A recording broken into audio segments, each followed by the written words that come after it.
বিএনপিকে নিয়ে নতুন ষড়যন্ত্র চলছে দাবি মির্জা ফখরুলের। যাদের ভিন্ন উদ্দেশ্য আছে তারাই নির্বাচন নিয়ে তৈরি করছে বিভ্রান্তি, বললেন তারেক রহমান। নতুন বছরের প্রধান লক্ষ্য হত্যার বিচার, সংস্কার ও নির্বাচন, জানালেন উপদেষ্টা। বেঁধে দেয়া সময়ের মধ্যেই জুলাই অভ্যুত্থানের ঘোষণাপত্র দেওয়ার আশা। বছরের প্রথম দিনে পুলিশ প্রশাসনে বড় রদবদল, বাধ্যতামূলক অবসরে অতিরিক্ত ৩ আইজিপি, বদলি ও পদায়ন হলো ৬৫ জনের, সারদায় ৮ এসআইকে অব্যাহতি। এবার দুদকের জালে সাবেক আইনমন্ত্রী আনিসুল হক, ১৫০ কোটি টাকার অবৈধ সম্পদ অর্জনের অভিযোগে মামলা। ২৪ এমপি মন্ত্রীর দ্বৈত নাগরিকত্বের খোঁজ পেতে চিঠি।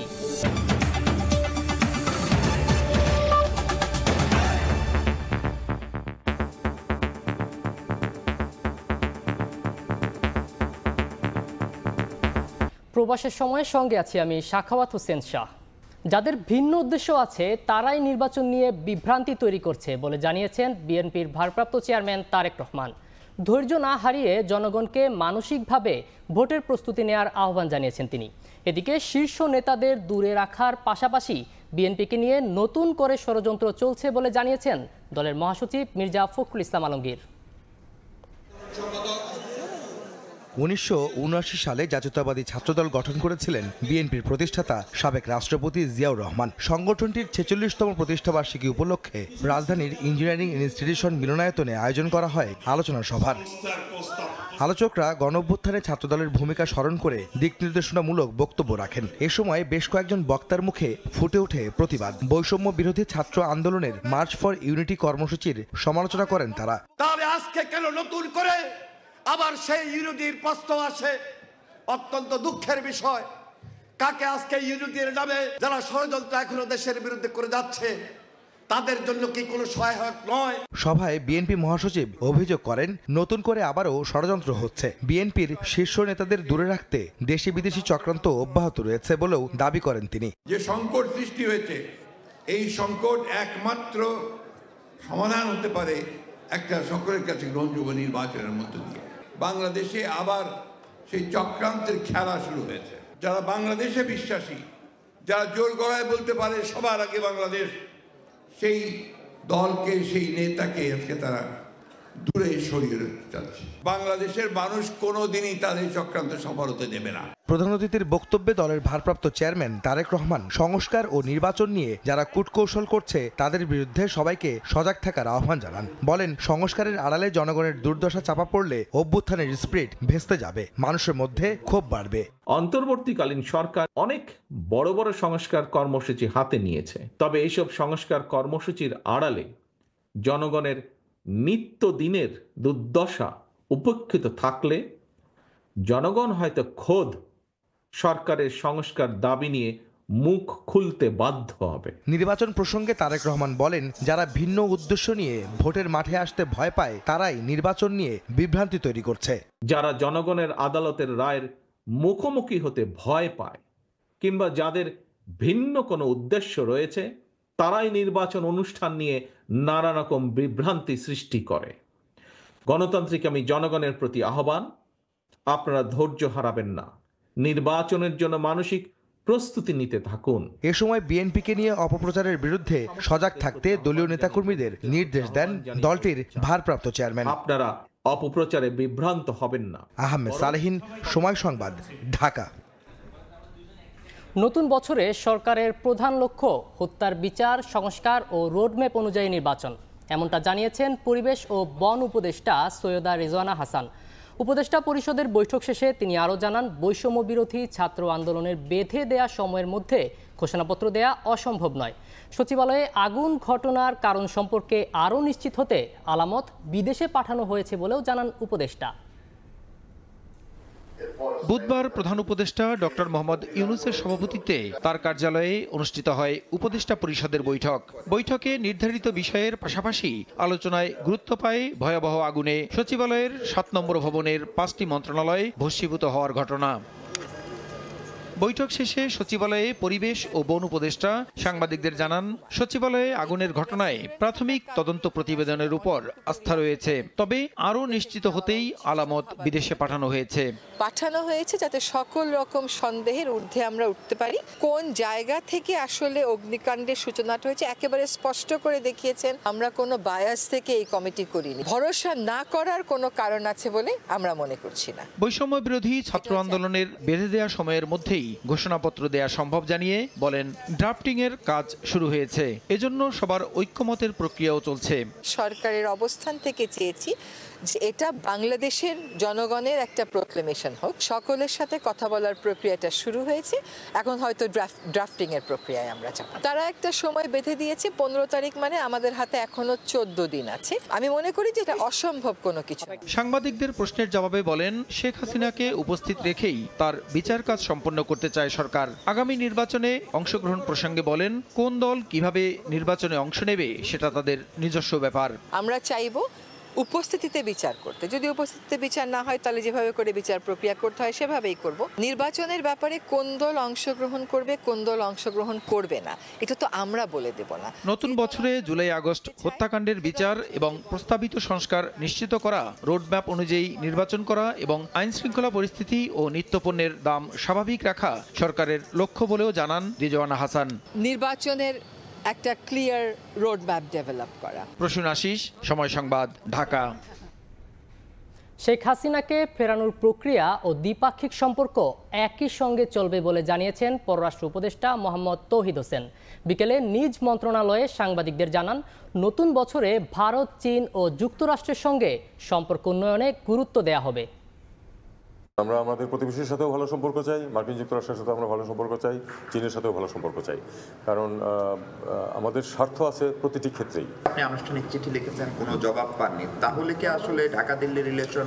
না, দেখুন আমি মনে করি যে দুটো পাশাপাশি চলবে, কারণ এটা হলো একটা ইস্যু, কিন্তু আমাদের আরও অনেক স্বার্থের ইস্যু আছে দুই পক্ষেরই, আমরা সেগুলি নিয়ে পাশাপাশি আগাবো। আমি চীনে যাচ্ছি, আমি যেটা বললাম যে আমাদের এই 3 দেশের সাথে সম্পর্ক আমাদের গুরুত্বপূর্ণ।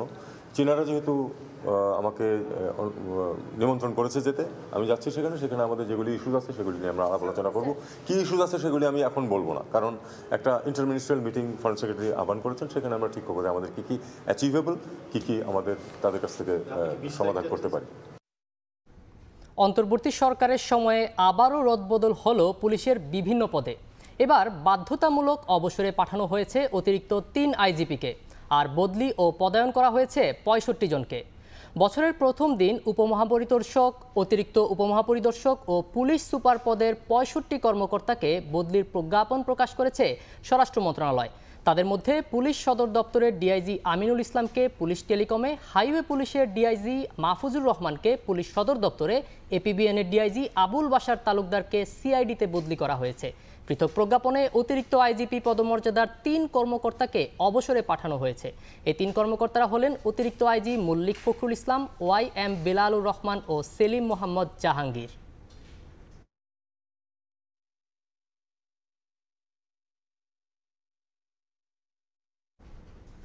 রাজশাহীর চারঘাটের সারদা পুলিশ একাডেমিতে প্রশিক্ষণরত 8 এসআইকে অব্যাহতি দেওয়া হয়েছে। বুধবার সন্ধ্যা 7টার পর তাদের হাতে অব্যাহতিপত্র তুলে দেওয়া হয়। একই সঙ্গে রাত 9টার মধ্যে তাদের একাডেমি থেকে মৌখিকভাবে বের হয়ে যাওয়ার নির্দেশনা দেওয়া হয়েছে।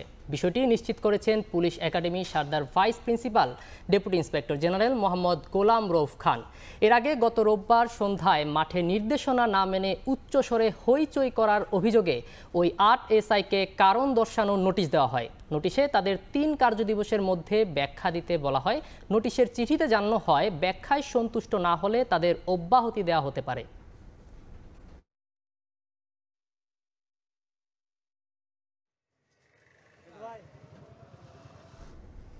এবার দুদকের জালে সাবেক আইনমন্ত্রী আনিসুল হক। তার বিরুদ্ধে 150 কোটি টাকার অবৈধ সম্পদ অর্জন ও 665 কোটি টাকার অস্বাভাবিক লেনদেনের অভিযোগে মামলা করেছে সংস্থাটি।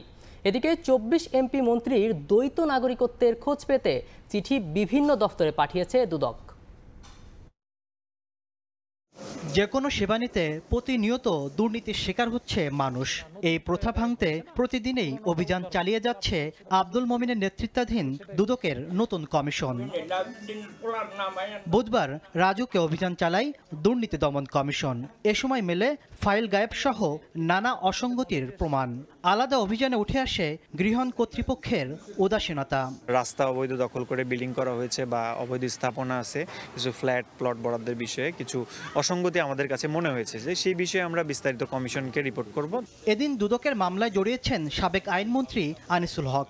2 মাসের অনুসন্ধানে উঠে এসেছে 146 কোটি টাকার বেশি অবৈধ সম্পদ অর্জন ও 29 ব্যাংক হিসাবে 665 কোটি টাকা অবৈধ লেনদেনের তথ্য। দুর্নীতি ও ঘুষ সংগঠনের মাধ্যমে প্রাপ্ত অর্থ বা সম্পত্তির অবৈধ উৎস গোপন বা আড়াল করার উদ্দেশ্যে স্থানান্তর, রূপান্তর এবং হস্তান্তর করার দায়ে একটি মামলা রুজু করা হয়েছে। সম্প্রতি এমপি মন্ত্রীদের দুর্নীতির অনুসন্ধানে বেরিয়ে আসে অন্তত 24 জনের রয়েছে দ্বৈত নাগরিকত্ব।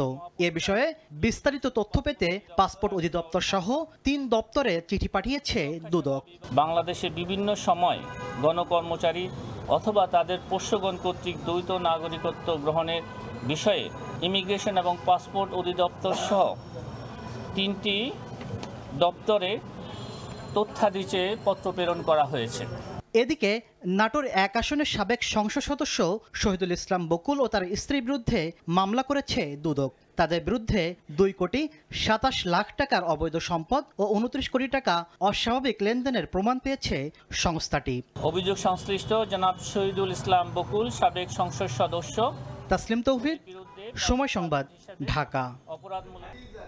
স্কুলে স্কুলে উৎসবের আমেজ। বছরের প্রথম দিন দেশের বিভিন্ন স্থানে পাঠ্য বই পেল কোমলমতিরা। নতুন বইয়ের প্রচ্ছদে স্থান পেয়েছে জুলাই বিপ্লবের গ্রাফিতি, বেড়েছে কাগজ ও ছাপার মান। তবে সব বই না পাওয়ার আক্ষেপ অনেকের। 20 জানুয়ারির মধ্যেই সবাই পাবে বলে জানিয়েছেন পাঠ্যপুস্তক বোর্ডের চেয়ারম্যান। আর শিক্ষা উপদেষ্টা জানান, একচেটিয়া ছাপা বাণিজ্যকে উন্মুক্ত করে সুশৃঙ্খল করতে সচেষ্ট সরকার।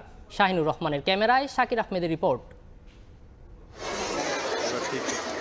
নতুন বছরে নতুন বই নিতে স্কুলের আঙ্গিনায় শিক্ষার্থীরা অধীর আগ্রহে অপেক্ষার পর হাতে বই পেয়ে বাঁধ ভাঙা উচ্ছ্বাস। বছরের প্রথম দিনেই নতুন বইয়ের ঘ্রাণে নবোদ্যমে এগিয়ে যাওয়ার প্রেরণা পাওয়ার কথা জানায় শিক্ষার্থীরা। 7টার দিকে ঘুম থেকে উঠে আমি বইয়ের আনন্দ অনেক খুশি, রেজাল্টের খুশি এবং নতুন শ্রেণীতে ওঠার এবং নতুন বই পাওয়ার আনন্দ খুবই মজা লাগছে। আমি কয়েকবারই বইয়ের গানটা শুনেছি। কালকে থেকে আমি খুব এক্সাইটেড ছিলাম এই নতুন বইটা পাওয়ার জন্য। স্বপ্ন তাদের আকাশ ছোঁয়ার, তবে দেশমাতৃকার তরে নিজেকে উৎসর্গ করার কথাও গুরুত্ব পাচ্ছে তাদের কণ্ঠে। বইগুলো পড়ে আমার ভবিষ্যতে স্বপ্ন পূরণ করতে চাই। ডাক্তার হয়ে আমি সব মানুষের সেবা করতে চাই। এবার পাঠ্য বইয়ের প্রচ্ছদে স্থান পেয়েছে জুলাই বিপ্লবের গ্রাফিতি। শিক্ষার্থীদের নেতৃত্বে এই অর্জনের চিহ্ন স্থান পাওয়ায় খুশি শিক্ষক ও অভিভাবকরা। আমরা তোমাদেরকে ভুলবো না, এটার মধ্যে আবু সাঈদের মুগ্ধর ছবি আছে, এটা দিয়ে আমরা খুব মজা পেয়েছি। জুলাই বিপ্লবের ইতিহাস, ঐতিহ্য অথবা গ্রাফিতি আমাদের বইতে আছে, এটা আমাদের জন্য অত্যন্ত ইতিবাচক দিক। গত কয়েক বছর নিম্নমানের বই নিয়ে সমালোচনা হলেও এবার বইয়ের কাগজ ও ছাপার মান নিয়ে সন্তুষ্ট অভিভাবকরা। বইয়ের মানটা এতটা ভালো হয়েছে এবং কি পেন্টিংটা অনেক সুন্দর হয়েছে, স্পষ্ট হয়েছে। আগের বছর যেটা ছিল অক্ষরগুলো দেখা যাইতো না, অস্পষ্ট হতো, এবার কিন্তু ক্লিয়ার, দেখেন বইটা একদম ক্লিয়ার। তবে বছরের প্রথম দিনেই ফুল সেট বই না পাওয়ায় অনেক শিক্ষার্থী ও অভিভাবকের আছে আক্ষেপও। 6টা বই পেয়েছি, বাট আরও কিছু বই আছে যেগুলো আমাদেরকে পরে দেওয়া হবে হয়তো। প্রথম 3টা বই পেলো, এখনো বাকিটা পাই নাই, এখন দেখি কি হয়। তবে জানুয়ারির মধ্যেই সব শ্রেণীর বই দেয়া হবে বলে জানান জাতীয় শিক্ষাক্রম ও পাঠ্যপুস্তক বোর্ড এনসিটিবির চেয়ারম্যান। জানুয়ারির 5 তারিখের মধ্যে প্রাথমিকের বাকি সকল বই, 20 তারিখের মধ্যে সকল বই যাবে। এদিকে মুদ্রণ শিল্পের ব্যবসায়ীদের সঙ্গে মিলে শিক্ষা মন্ত্রণালয়ের যেসব কর্মকর্তা দুর্নীতি করেছে তাদের বিরুদ্ধে অনুসন্ধানের জন্য দুদককে বলা হবে বলে জানান শিক্ষা উপদেষ্টা। বই ছাপার একচেটিয়া ব্যবসা সেটা কমিয়ে আরো উন্মুক্ত করব। আমাদের মন্ত্রণালয়ে যে দুর্নীতি হচ্ছে তার জন্য আমরা দুদককে বলবো। এবার প্রাথমিক ও মাধ্যমিকের 441টি বই পরিমার্জন করা হয়েছে, আর 40 কোটিরও বেশি বই ছাপাচ্ছে সরকার। বছরের প্রথম দিন নতুন বই হাতে পেয়ে শিক্ষার্থীদের মধ্যে যে উৎসাহ আর উদ্দীপনা কাজ করছে তা যেন সারা বছর অব্যাহত থাকে, এমনটি প্রত্যাশা করছেন শিক্ষক, শিক্ষার্থী ও অভিভাবক সহ সংশ্লিষ্ট সবাই। শাকির আহমেদ, সময় সংবাদ, ঢাকা। পূর্বাচলে পর্দা উঠল ঢাকা আন্তর্জাতিক বাণিজ্য মেলার। উদ্বোধন করলেন অন্তর্বর্তী সরকারের প্রধান উপদেষ্টা ডক্টর মোহাম্মদ ইউনূস। এ সময় উদ্যোক্তা তৈরির লক্ষ্যে দেশের প্রতিটি উপজেলায় বাণিজ্য মেলা আয়োজনের পরামর্শ দেন তিনি। বলেন, প্রয়োজনে এর খরচ বহন করবে সরকার। এছাড়া নতুন পণ্য উদ্ভাবনে ব্যবসায়ীদের এগিয়ে আসার আহ্বান জানান প্রধান উপদেষ্টা। রাজধানীর পূর্বাচলে বাংলাদেশ চায়না ফ্রেন্ডশিপ সেন্টারে বসেছে 29তম ঢাকা আন্তর্জাতিক বাণিজ্য মেলা। বুধবার সকালে উদ্বোধনী অনুষ্ঠান পরিণত হয় ব্যবসায়ীদের মিলন মেলায়। শিল্প বাণিজ্য সংশ্লিষ্ট ঊর্ধ্বতন কর্মকর্তাদের পাশাপাশি অনুষ্ঠানে অংশ নেন বিদেশি ব্যবসায়ী প্রতিনিধিরাও। প্রধান অতিথির বক্তব্যে প্রধান উপদেষ্টা ডক্টর মোহাম্মদ ইউনূস দেশের প্রতিটি উপজেলায় বাণিজ্য মেলা আয়োজনের পরামর্শ দেন। তিনি বলেন, এর মাধ্যমে তৈরি হবে নতুন নতুন উদ্যোক্তা। এর জন্য প্রয়োজনীয় সব খরচ সরকার বহন করবে বলেও জানান তিনি। উপজেলায় প্রতিযোগিতা হবে, প্রত্যেক উপজেলা থেকে 3 জন 4 জন যা আপনারা বিচার করেন আসবে, তাদের জায়গা পাবে, তাদের সমস্ত খরচ সরকার বহন করবে। ভবিষ্যতের মেলা সারা দেশ জুড়ে হবে, জায়গায় জায়গায় হবে, এবং এটা হলো চূড়ান্ত মেলা। সবাই আসবে, দেখতে আসবে, বুঝতে আসবে, শিখতে আসবে, বিনিয়োগ করতে আসবে। এখানে যারা দেখতে আসবে তাদের অর্ধেকাংশ হলো যারা বিনিয়োগ করতে চায়, সঙ্গী খুঁজতেছে, কোন ব্যবসাটা সে ধরবে, কোন ব্যবসাটাকে নিয়ে সে এগিয়ে যাবে। বুদ্ধিটা তো বিরাট সম্পদ, টাকার চাইতে অনেক বড় জিনিস। বাংলাদেশের রপ্তানি বাজারকে আরো সমৃদ্ধ করতে নতুন নতুন পণ্য উদ্ভাবনে ব্যবসায়ীদের প্রতি আহ্বান জানিয়ে প্রধান উপদেষ্টা বলেন, সরকার সর্বাত্মক সহযোগিতা করবে তাদের। আমাদের রপ্তানিকে আরো সমৃদ্ধ করতে হবে। পণ্যের পাশাপাশি সেবা খাতে বিনিয়োগ ও রপ্তানি বৃদ্ধির লক্ষ্যে এগিয়ে আসার জন্য আমি আমাদের ব্যবসায়ী মহলকে অনুরোধ জানাচ্ছি। দেশের রপ্তানি পণ্য বহুমুখীকরণের পদক্ষেপ হিসেবে সরকার নানামুখী কর্মসূচি বাস্তবায়ন করে চলেছে। এর মধ্যে রপ্তানিতে অবদান ও সম্ভাবনার বিষয়ে বিবেচনাক্রমে পণ্য খাতকে যথাক্রমে সর্বোচ্চ অগ্রাধিকার খাত, বিশেষ অগ্রাধিকার খাত হিসেবে ঘোষণা করা হয়েছে। এছাড়া রপ্তানি প্রসার ও প্রণোদনামূলক কর্মকাণ্ডকে বেগবান করতে প্রতি বছর একটি পণ্যকে প্রোডাক্ট অব দ্য ইয়ার, বর্ষের সেরা পণ্য হিসেবে ঘোষণা দেওয়া হয়। এবারের বাণিজ্য মেলায় বাংলাদেশ সহ 8টি দেশ অংশগ্রহণ করছে, আর মেলা চলবে 31 জানুয়ারি পর্যন্ত। নাজমুস সালেহী, সময় সংবাদ, ঢাকা। রাজনৈতিক ও অর্থনৈতিক সংকট থেকে উত্তরণের চেষ্টার মধ্যেই শুরু হলো ঢাকা আন্তর্জাতিক বাণিজ্য মেলা। প্রথম দিনে ক্রেতা দর্শনার্থীদের তেমন উপস্থিতি না থাকলেও ব্যবসায়ীদের আশা, গতবারের তুলনায় এবার জমে উঠবে মেলা।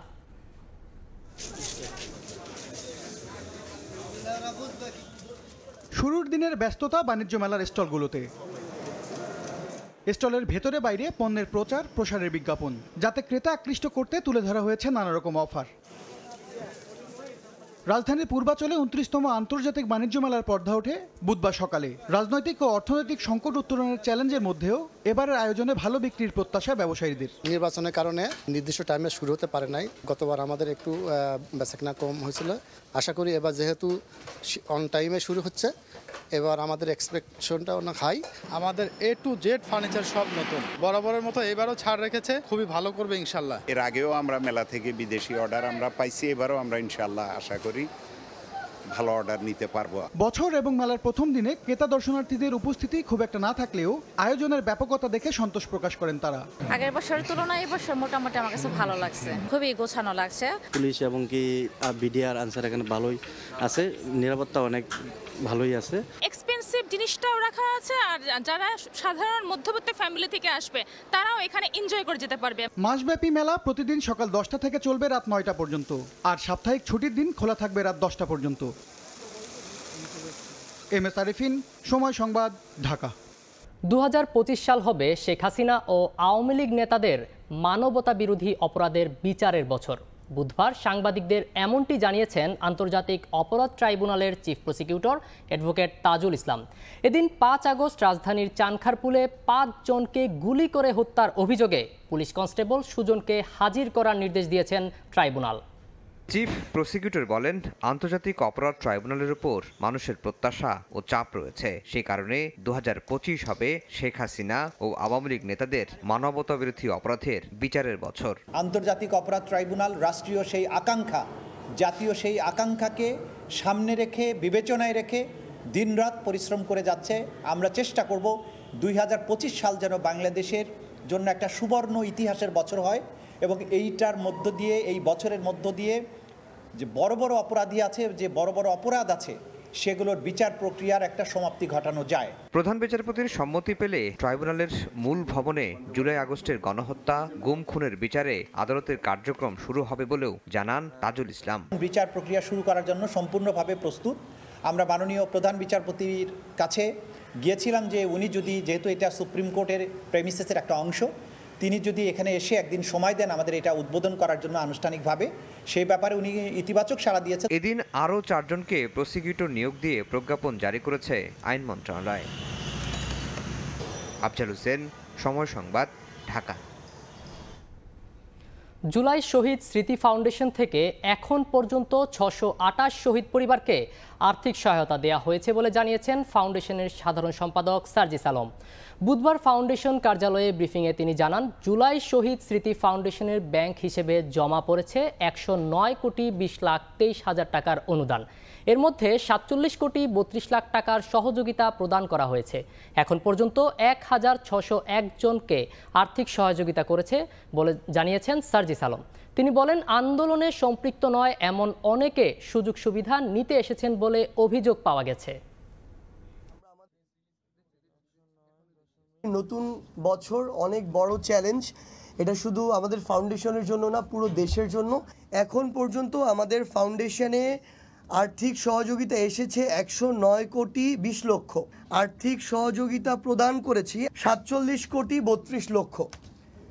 আমাদের ফান্ডে এখন পর্যন্ত রয়েছে প্রায় ৬১ কোটি টাকার মতো। ভেরিফাইড শহীদের লিস্ট, সেখানে শহীদের সংখ্যা ৮২৬। এর মধ্যে আমরা অলরেডি আমাদের ফাউন্ডেশন থেকে চেক হস্তান্তর করেছি ৬২৮ জনকে, আর আমাদের মাত্র ১৯৮ জন শহীদ পরিবারের কাছে পৌঁছানো বাকি আছে। শিক্ষার্থীদের আন্দোলনের পর রাজশাহী বিশ্ববিদ্যালয়ে পোষ্য কোটা ৪ থেকে ১% করেছে প্রশাসন। এতে থাকছে না শিক্ষকদের সন্তানদের কোটায় ভর্তির সুযোগ, তবে কোটা বহাল থাকছে সহায়ক ও সাধারণ কর্মচারীর সন্তানদের জন্য। এদিকে কোটা পুরোপুরি বাতিলের দাবিতে প্রশাসনকে আগামীকাল সকাল পর্যন্ত সময়সীমা দিয়েছেন আন্দোলনকারী শিক্ষার্থীরা। না মানলে প্রশাসনিক ভবনে তালা ঝুলিয়ে দেবেন তারা। শিক্ষার্থীদের টানা ১ মাসের আন্দোলনের মুখে অবশেষে কমল রাজশাহী বিশ্ববিদ্যালয়ে ভর্তিতে পোষ্য কোটার পরিমাণ। ভর্তি কমিটির জরুরি সভায় সিদ্ধান্ত হয়েছে ২০২৪-২৫ শিক্ষাবর্ষে কোটা থাকবে ১%। সেটিও শুধু সহায়ক ও কর্মকর্তা কর্মচারীর সন্তানদের জন্য। বুধবার দুপুরে বিশ্ববিদ্যালয় সিনেট ভবনে হয় ভর্তি কমিটির সভা। এর প্রতিক্রিয়ায় রাত ৮টার দিকে ক্যাম্পাসে পরিবহন মার্কেটে সংবাদ সম্মেলন করেন আন্দোলনরত শিক্ষার্থীরা। বহাল থাকা ১% কোটা প্রত্যাহার না করলে প্রশাসনিক ভবনে তালা ঝুলিয়ে দেওয়ার কর্মসূচি দিয়েছেন তারা। ৩ দফা দাবি পূরণের সময়সীমা দিয়েছেন বৃহস্পতিবার সকাল ৯টা ৫০ মিনিট পর্যন্ত। ৩টা দাবির আমাদেরকে সহযোগিতা করবে এবং এই 3টা দাবি আমাদের মেনে নেওয়ার প্রেক্ষিতে পরবর্তীতে বিশ্ববিদ্যালয় প্রশাসন খোলা হবে। বিশ্ববিদ্যালয় প্রশাসন বলছে মানবিক কারণে রাখা হয়েছে ১% কোটা। শিক্ষার্থীদের দেয়া কর্মসূচি প্রত্যাহারের আহ্বান জানিয়েছেন উপাচার্য। তারা এই প্রতিষ্ঠানের মধ্যে সবচেয়ে অবহেলিত আমি মনে করি আর কি। তো তাদের সন্তানদের পড়ালেখার একটু সুযোগ করে দেওয়ার ক্ষেত্রে আমি মনে করি এটি রাখা হয়েছে। সেটা আমার ধারণা যে ১০ থেকে ১৫ জনের বেশি যাবে না। কোনো কিছু এক্সট্রিম পর্যায়ে যাওয়া ঠিক নয়। তারা যেটি করতে যাচ্ছে এটি মনে করি আমার কাছে বিবেচনা হচ্ছে এটা চূড়ান্ত একটা পরিস্থিতি। বিশ্ববিদ্যালয়ের উপাচার্য প্রফেসর সালেহ হাসান নকিব সামাজিক যোগাযোগ মাধ্যম ফেসবুকে এক পোস্টে দাবি করেছেন, পোষ্য কোটা ১% করা নিয়ে কোনো ইস্যু হলে সেটি হবে অপচেষ্টা। মওদুদ রানা, সময় সংবাদ, রাজশাহী। অবৈধভাবে অনুপ্রবেশের সময় সিলেটের গোয়াইনঘাট সীমান্ত থেকে 2 ভারতীয় নাগরিককে আটক করা হয়েছে। এ সময় তাদের কাছ থেকে প্রায় 1.5 কোটি টাকার চোরাই পণ্য উদ্ধার করা হয়েছে। বিজিবি জানায় বুধবার সকালে গোয়াইনঘাট সীমান্তের কলাউড়া এলাকা দিয়ে বাংলাদেশে অনুপ্রবেশের চেষ্টা করে ভারতের শিলংয়ের বাসিন্দা লোকাস, পরে তাকে আটক করা হয়। এদিকে ব্লোমিং স্টার নামে আরও এক ভারতীয় নাগরিক সীমান্তের দমদম এলাকা দিয়ে অবৈধভাবে বাংলাদেশে প্রবেশের চেষ্টা করলে বিজিবি তাকে আটক করে। সময় টিভির নড়াইল প্রতিনিধি সজীব রহমানের উপর হামলার প্রতিবাদ ও জড়িতদের গ্রেফতারের দাবিতে যশোরে মানববন্ধন করেছে গণমাধ্যম কর্মীরা। বুধবার জেলা প্রেস ক্লাবের সামনে আয়োজিত মানববন্ধনে বিভিন্ন গণমাধ্যম কর্মীরা অংশ নেন। এ সময় বক্তারা বলেন, দেশে সাংবাদিকরা হামলা নির্যাতনের শিকার হচ্ছেন। সত্য প্রকাশের কারণে সাংবাদিকরা হামলা শিকার হবেন, এটা কাম্য নয়। সজীব রহমানেরও তার পেশাগত কারণে হামলার শিকার হয়েছেন। যারাই এর সঙ্গে জড়িত তাদের চিহ্নিত করে গ্রেপ্তারের দাবি জানান বক্তারা। আশঙ্কাজনক অবস্থায় তিনি ঢাকা মেডিকেল কলেজ হাসপাতালে চিকিৎসাধীন রয়েছেন। গণতন্ত্রের অন্যতম প্রধান শর্ত হলো সংবাদপত্রের স্বাধীনতা। সেই স্বাধীনতা আজও যে অর্জিত হয়নি তার প্রমাণ নড়াইলের সময় টিভির সাংবাদিক। আমরা মনে করি যে এই ঘটনার বিচারের মধ্য দিয়ে সরকার এই বিষয়টি পরিষ্কার করবেন। যারা এই হামলার সঙ্গে জড়িত, এই হত্যা প্রচেষ্টার সাথে জড়িত, তাদেরকে চিহ্নিত করে বিচারের আওতায় আনবে। সরকারের বিরুদ্ধে মানুষের নাখোশকে উস্কে দেওয়ার জন্য এই হামলা হয়েছে। আমরা চাবো যে দ্রুত প্রশাসন হামলাকারীদের গ্রেপ্তার করবে। সাংবাদিক সজীবের পরে যে হামলা হয়েছে, আমরা এই হামলার তীব্র নিন্দা করি। নতুন বছরের প্রথম দিনই সুখবর এলো প্রবাসী আয়ে। গেল ডিসেম্বরে দেশে রেমিটেন্স এসেছে $263 কোটি 90 লাখ, যা 2023 সালের একই সময়ের তুলনায় 35% বেশি। একই সঙ্গে গেল 5 অর্থ বছরের মধ্যে সর্বোচ্চ। বুধবার বিকেলে কেন্দ্রীয় ব্যাংকের মুখপাত্র জানান, 2023 সালের ডিসেম্বরে রেমিটেন্স এসেছিল $199 কোটি। এর আগে 2020 সালের জুলাই মাসে রেকর্ড $259 কোটি রেমিটেন্স এসেছিল। এদিকে চলতি অর্থ বছরের জুলাই থেকে ডিসেম্বরের সময়ে রেমিটেন্স এসেছে $1377 কোটি, যা গেল অর্থ বছরের একই সময়ের তুলনায় 27.5% বেশি।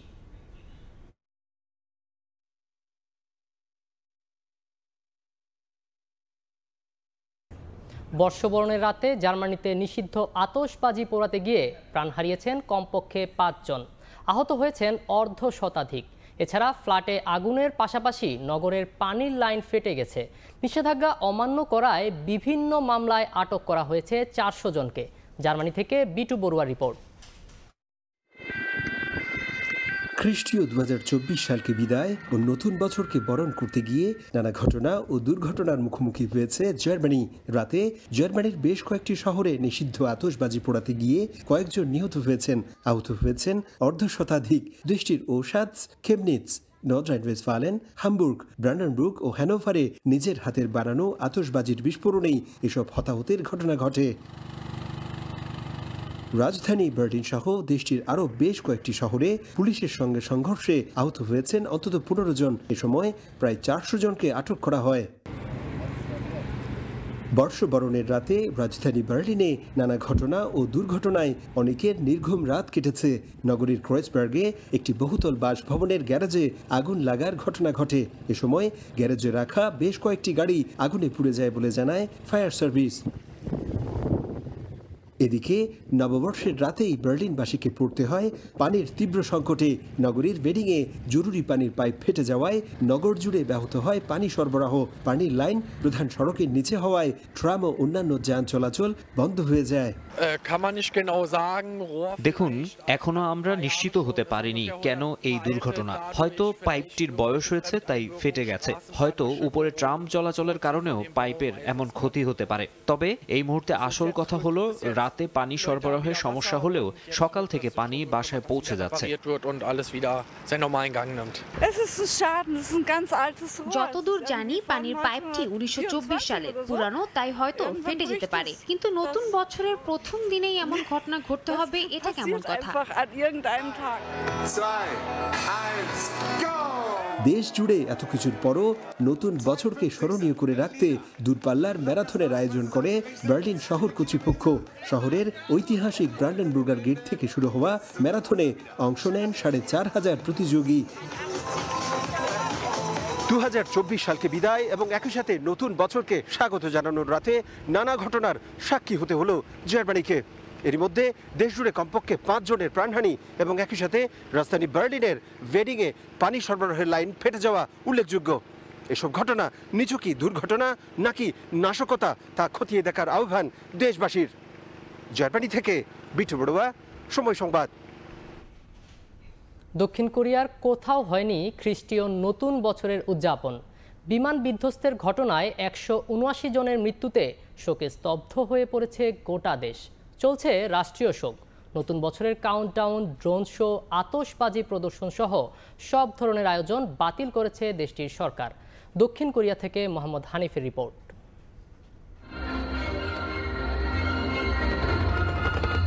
প্রতিবারই নতুন বছরের প্রথম প্রহরে আলোর খেলা চলে দক্ষিণ কোরিয়ায়। বর্ণিল আতশবাজি, লেজার লাইটের আলোক ছটায় ছেয়ে যায় দেশটির আকাশ। তবে এবারের চিত্রটা পুরোটাই ভিন্ন।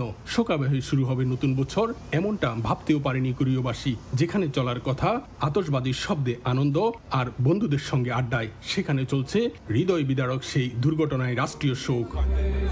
প্রাণঘাতী জেজু বিমান দুর্ঘটনার পর দক্ষিণ কোরিয়া জুড়ে নববর্ষের অনুষ্ঠান বাতিল করেছে দেশটির প্রশাসন। দক্ষিণ জেওলা প্রদেশের মুয়ান আন্তর্জাতিক বিমানবন্দরে মর্মান্তিক দুর্ঘটনার পর থেকে আগামী 4 জানুয়ারি পর্যন্ত জাতীয় শোক ঘোষণা করেছে সরকার। বাতিল করা হয়েছে রাত 12টায় সিউলের red road countdown event 2025, sky park sunrise festival, সিও ডায়মন্ড শহরের Sinchon countdown concert, Ansan wishing sunrise event. দেশটির বিভিন্ন স্থানে বেশ কয়েকটি সূর্যোদয়কে ঘিরে নানা আয়োজনও বাতিল করা হয়েছে। এছাড়াও দক্ষিণ কোরিয়ার কোথাও কোনো নববর্ষের উদযাপন না করার ঘোষণা দিয়েছেন প্রশাসন। গত রোববার জেজু এয়ার অবতরণের সময় বিমান বিধ্বস্ত হয়ে প্রাণ হারায় 179 জন। দুর্ঘটনার অন্যতম কারণ হিসেবে ল্যান্ডিং গিয়ারের ত্রুটি চিহ্নিত করা হয়েছে। এরই মধ্যে সোমবার আরেকটি জেজু এয়ার ফ্লাইট অবতরণের আগেই যান্ত্রিক ত্রুটির কারণে থিম্পু বিমানবন্দরে ফিরে আসে। যেখানে নতুন বছরকে ঘিরে থাকে নানা আয়োজন, সেখানে গোটা দেশ এখন নিস্তব্ধ। বছরের শুরুর দিকটা ভালো কাটলেও শেষের দিকটা মোটেও শুভঙ্কর ছিল না কোরিয়াবাসীদের জন্য। একদিকে রাজনৈতিক অস্থিরতা, অন্যদিকে ভয়াবহ বিমান দুর্ঘটনা।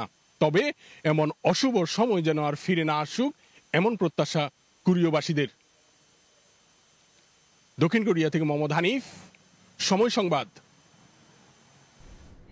বর্ণিল আয়োজনের মধ্য দিয়ে দক্ষিণ আফ্রিকায় খ্রিস্টীয় নতুন বছরকে বরণ করে নেওয়া হয়েছে। পুরাতন বছরকে বিদায় আর নতুন বছরকে স্বাগত জানাতে আতশবাজি আর রঙিন আলোয় আলোকিত হয়ে ওঠে দেশটির আকাশ। বর্ষবরণের অনুষ্ঠানে স্থানীয়দের পাশাপাশি প্রবাসী বাংলাদেশিরাও উপভোগ করেন। যুদ্ধহীন শান্তিময় বিশ্ব দেখার ইচ্ছা দর্শনার্থীদের। দক্ষিণ আফ্রিকার বর্ষবরণের বিস্তারিত মিজানুর রহমান রাসেলের রিপোর্টে। নানা কারণে গেল কয়েক বছর বর্ষবরণ অনুষ্ঠান জাঁকজমকপূর্ণ না হলেও দক্ষিণ আফ্রিকায় এবার ছিল ব্যতিক্রমী আয়োজন। আতশবাজি আর নানা আয়োজনে নতুন বছরকে স্বাগত জানায় দেশটি।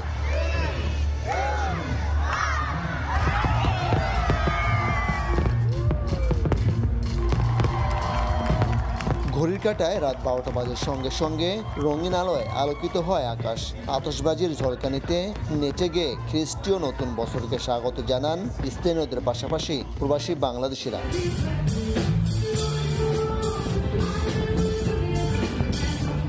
আমরাও আসছি এই নতুন বর্ষকে বরণ করার জন্য এবং পুরনো বর্ষকে বিদায় দেওয়ার জন্য। বর্ষবরণের নববর্ষ উদযাপনের জন্য আমরা এখানে আসছি দূর দূরান্ত থেকে। বিশেষ করে সবাই এই টাইমটার মধ্যে আসে। 2024-এ যা কিছু হয়েছে, আমাদের জীবনের দুঃখ কষ্ট যা আছে সবকিছু ভুলে গিয়ে 2025-এ শান্তিপ্রিয় বিশ্ব কামনা করছি। 2025 সালকে বরণ ঘিরে শপিং মলগুলোতেও ছিল উৎসবের আমেজ। আতশবাজি আর আলোকসজ্জায় বর্ষবরণ করতে দূর দূরান্ত থেকে ছুটে আসেন স্থানীয় এবং প্রবাসী বাংলাদেশিরা। সব যুদ্ধের অবসান হয়ে শান্তিময় বিশ্ব দেখার প্রত্যাশা করেন তারা। দীর্ঘ 1 বছরের পাওনা পাওয়া ভুলে গিয়ে নতুন বছরকে বরণ করতে লাখো মানুষ জড়ো হয় দক্ষিণ আফ্রিকার পর্যটন নগরী কেপটাউনের এই ওয়াটারফ্রন্টে। বর্ষবরণের এই দিনটিতে বর্ণাঢ্য আর বর্ণিল আয়োজন দেখতে দূর দূরান্ত থেকে ছুটে আসেন স্থানীয় সহ প্রবাসী বাংলাদেশিরা। দক্ষিণ আফ্রিকার কেপটাউন থেকে মিজানুর রহমান রাসেল, সময় সংবাদ। ব্যাপক আলোর ঝলকানি, আতশবাজির শব্দ ও 6টি বিশ্ব রেকর্ডের মাধ্যমে 2025 সালকে বরণ করে নিল সংযুক্ত আরব আমিরাতের বাসিন্দারা। এবারের বর্ষবরণ অনুষ্ঠান ছিল চোখ ধাঁধানো এবং অকল্পনীয়। শিবলি আল সাদিকের রিপোর্টে বিস্তারিত। জমকালোভাবে 2025কে বরণ করে নিল সংযুক্ত আরব আমিরাত। ঘড়ির কাঁটা যখন 12টা ছুঁই তখন লাখ লাখ বাসিন্দা বিভিন্ন প্রান্ত থেকে তাকিয়েছিল আকাশের দিকে। রাতের অন্ধকারে 2025 সাল যখন আবির্ভূত হয় তখন আলোর ঝলকানিতে উন্মাদনায় মুক্ত হয়ে ওঠে চারপাশ। আতশবাজির শব্দ, মানুষের বাঁধ ভাঙা উচ্ছ্বাসে টালমাটাল হয়ে পড়ে আমিরাতের বিভিন্ন শহর। প্রতিটি শহরে রাস্তাঘাট, হোটেল, মোটেল এবং রেস্তোরাঁগুলোতে ছিল মানুষের উপচে পড়া ভিড়। নতুন বছরকে স্বাগত জানান দেশটিতে বসবাসরত বিভিন্ন দেশের প্রবাসীরা। নতুন বছর যেন শান্তির, সমৃদ্ধির হয় এই প্রত্যাশাই তাদের। আমরা চাই যে আমাদের দিনগুলো আরো অনেক সুন্দর কাটুক, আমাদের ফ্যামিলি, আত্মীয় স্বজন, এভরিথিং, পৃথিবীর সবাইকে কম্বল অনেক আনন্দ বয়ে আনুক সবার মধ্যে, এটাই প্রত্যাশা করি। এবার দেশটির সবচেয়ে বড় আয়োজনটি হয় আবুধাবিতে। বর্ষবরণ অনুষ্ঠানে 6টি গিনেস ওয়ার্ল্ড রেকর্ড ভেঙেছে আমিরাতের এই প্রদেশটি। 50 মিনিটের একটানা আতশবাজির ঝলকানি ও 6000 ড্রোন উড়িয়ে 20 মিনিট আলোক ছটায় ছেয়ে যায় আকাশ। প্রথমবারের মতো সবচেয়ে বড় এরিয়াল ডিসপ্লেতে 3000 ড্রোন ব্যবহার করা হয়েছে। এছাড়া সিঙ্ক্রোনাইজড মিউজিক শোয়ে 3000 ড্রোনের মাধ্যমে নতুন বিশ্ব রেকর্ড গড়েছে প্রদেশটি। প্রতিবারের মতো বর্ষবরণের সময় উৎসবের কেন্দ্রবিন্দু হিসেবে বুর্জ আল খলিফাকে বেছে নেওয়া হলেও এবার তার বিস্তৃতি ঘটেছে অন্যান্য শহরেও। আবুধাবির পর দ্বিতীয় উৎসবের নগরী হিসেবে বেছে নেওয়া হয় দুবাইকে। পাশাপাশি শারজা, রাস আল খাইমা, আজমান, ফুজিরা ও আলাইনকেও বর্ষবরণ অনুষ্ঠানে লাখ লাখ মানুষের স্বতঃস্ফূর্ত অংশগ্রহণ দেখা যায়। শিবলি আল সাদিক, সময় সংবাদ, সংযুক্ত আরব আমিরাত। সারা পৃথিবীর মতো প্রতিবেশী দেশ ভারতেও নানা আয়োজনে বরণ করে নেওয়া হলো খ্রিস্টীয় নতুন বছর। রাজধানী নয়াদিল্লি ছাড়াও পশ্চিমবঙ্গ জুড়ে চলছে নানা আনুষ্ঠানিকতা। বিশেষ করে কলকাতা সেজে উঠেছে নতুন সাজে। এছাড়াও ধর্মীয় স্থানগুলোতেও বছরের প্রথম দিন প্রার্থনার জন্য সমবেত হয়েছেন অনেকেই। বিস্তারিত জানাচ্ছেন সুব্রত আচার্য, ছবি তুলেছেন বিশ্বজিৎ দাস। খ্রিস্টীয় নতুন বছর 2025-এর আমেজ ছড়িয়ে পড়েছে কলকাতা সহ পশ্চিমবঙ্গের বিভিন্ন প্রান্তে। আলোকসজ্জা, সাংস্কৃতিক অনুষ্ঠান, প্রার্থনার মধ্য দিয়ে বরণ করে নেওয়া হচ্ছে নতুন এই বছর। পার্ক স্ট্রিটের জমকালো আলোকসজ্জা, রাস্তা জুড়ে মানুষের ভিড় আর লাইভ মিউজিকের উৎসব যেন শহরকে দিয়েছে এক নতুন মাত্রা।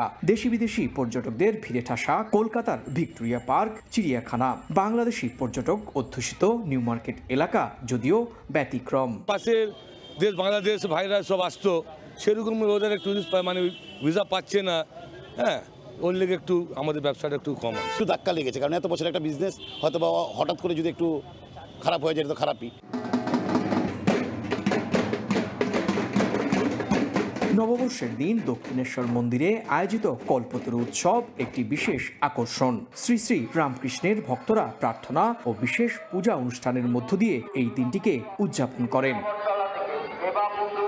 শুধু কলকাতা নয়, পশ্চিমবঙ্গের প্রত্যন্ত জেলাগুলোতেও নতুন এই বছর উদযাপন হয় নিজ নিজ ঐতিহ্য ও সংস্কৃতিতে। সুব্রত আচার্য, সময় সংবাদ, ভারত। নির্বাচন ছাড়া সংস্কার সম্ভব নয় উল্লেখ করে অন্তর্বর্তী সরকারের ভূমিকা নিয়ে সমালোচনা করেছে বিএনপির স্থায়ী কমিটির সদস্য সালাউদ্দিন আহমেদ। লন্ডনে এক আলোচনা সভায় তিনি বলেন, সংবিধান পরিবর্তনের দায়িত্ব একমাত্র সংসদেরই রয়েছে। লন্ডন থেকে বিস্তারিত শোয়েব কবিরের রিপোর্টে। শেখ হাসিনা সরকারের পতনের পর বাংলাদেশ সংস্কারে বর্তমান অন্তর্বর্তী সরকারের ভূমিকা নিয়ে প্রশ্ন তুলেছেন বিএনপির স্থায়ী কমিটির সদস্য সালাউদ্দিন আহমেদ। লন্ডনে আগামীর বাংলাদেশ ও তারেক রহমানের ভাবনা শীর্ষক আলোচনা সভায় সংস্কার ইস্যুতে সরকারের সামর্থ্য নিয়ে প্রশ্ন তুলে তিনি বলেন, যেখানে সরকার আওয়ামী দোসরদেরই সরাতে পারছেন না, সেখানে সংস্কার কিভাবে করবেন? ক্যাবিনেট সেক্রেটারি শেখ হাসিনার আমলে যিনি ছিলেন, তাকে অপসারণ করতে আমাদের এই অন্তর্বর্তীকালীন সরকারের 2 মাস 5 দিন সময় লেগেছে।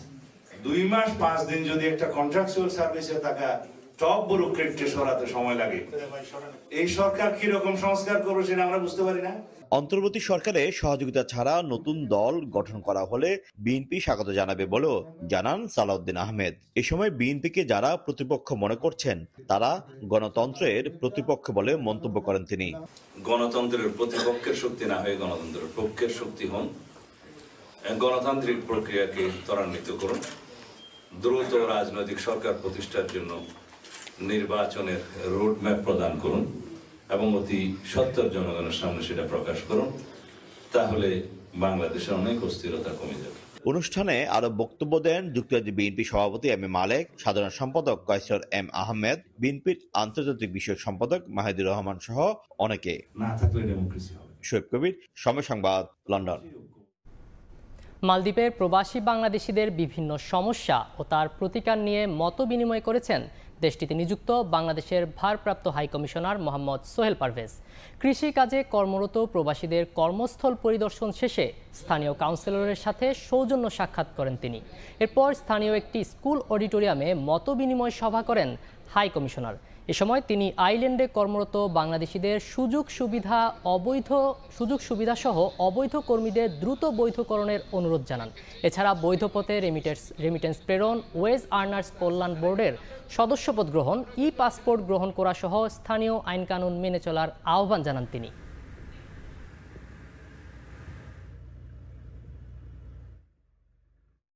দু সাল ভালো মন্দ মিলিয়ে গেলেও নতুন বছরের জন্য আলাদা টার্গেট নির্ধারণ করেছে বাংলাদেশ ক্রিকেট বোর্ড। দ্রুততার সঙ্গে এখন সে লক্ষ্যে পৌঁছাতে কাজ করতে চান তারা। নতুন বছরের প্রথম দিনে সাংবাদিকদের সঙ্গে কথা বলার সময় এ মন্তব্য করেন বিসিবি প্রেসিডেন্ট ফারুক আহমেদ।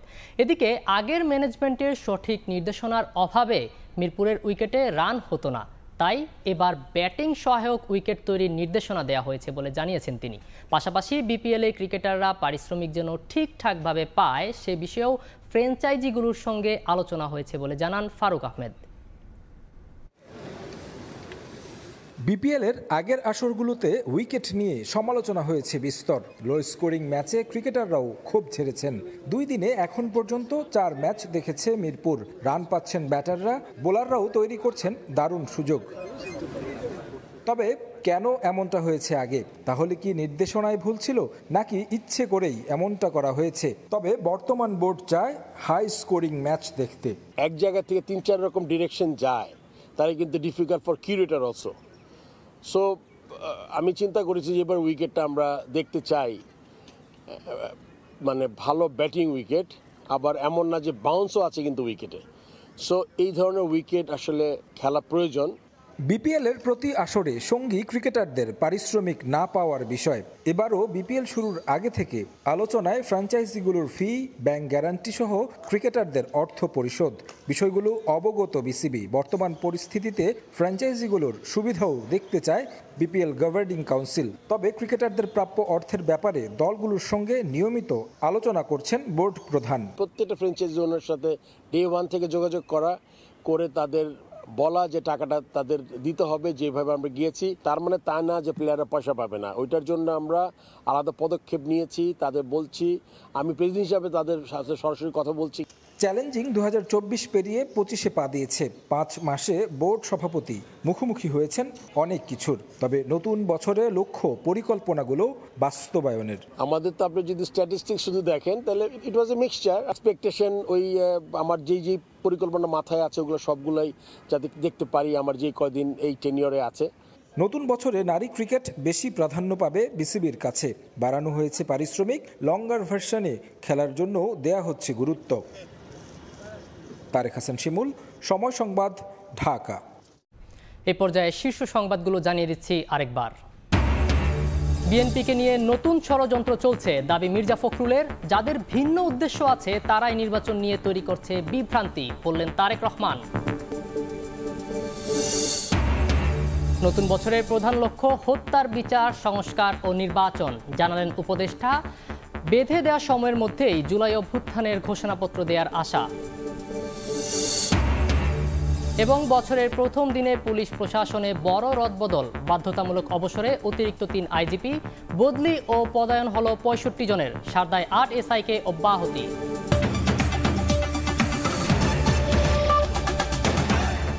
এই ছিল প্রবাসের সময়ে, সঙ্গে থাকুন সময়ের।